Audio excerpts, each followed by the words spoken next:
Good afternoon guys. Ayan. Magpakain tayo sa ating mga sisiw na mga bat. Mga baby pa guys. Ayan. Diba? Sabi ko sa'yo dalawa nung kailan yung una. Dalawa. Ngayon may bago na naman siya guys. Oh, ito. Ayan. At saka ito isa. Ayan. At 2 days pa lang yan siya. Ayun. Balik ilan ang inahin natin. Isa, dalawa, tatlo, yung black. Ito kahapon lang ito bumaba. Yan. Ito, apat. Lima. Nako. Yan siya. Lima guys. Ayan, mapakain tayo. Ito, 7 days pa lang to.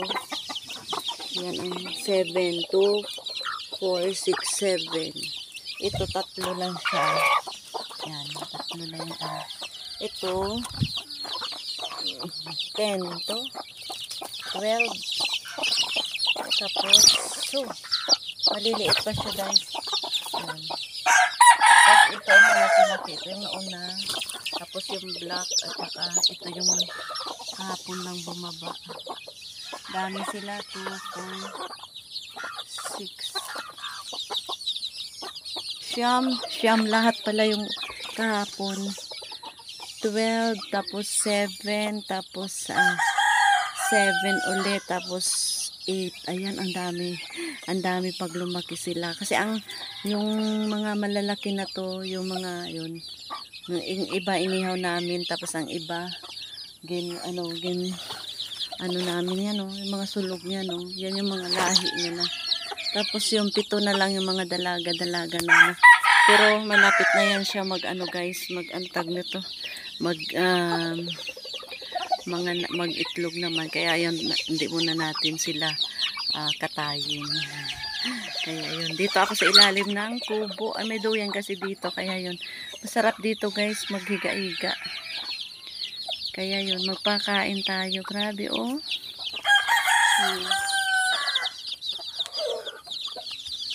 Ang nanay nito, yun yung anak pa niya. Sa 1 taon, 3 beses siya mangitlog. Ayun. Kaya madami. Yung mga produkto niya, yung mga nakatali na.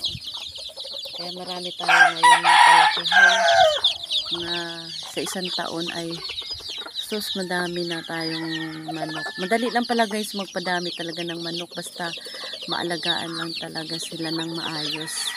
Kaso lang yun ang pagkain talaga guys ang problema. Kasi mas malakas pa sila sa aming konsumo. Kaya yun. Kaya talagang ganon. Yan ang habit namin ni Bicol. Kasi wala naman kami anakis. Kaya yun ang ating habit talaga guys. Kaya yun. Sana natin mapalaki sila na marami para yan na.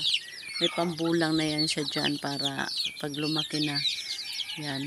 Mga class A naman niya. Alam niya naman kung ano ang mga magandang lahi ng manok. Ayan guys. Shout out dyan sa lahat ng mga viewers na aming vlog at saka sa lahat ng mga sumasabaybay sa channel ko. Bye bye and see you. Love you all.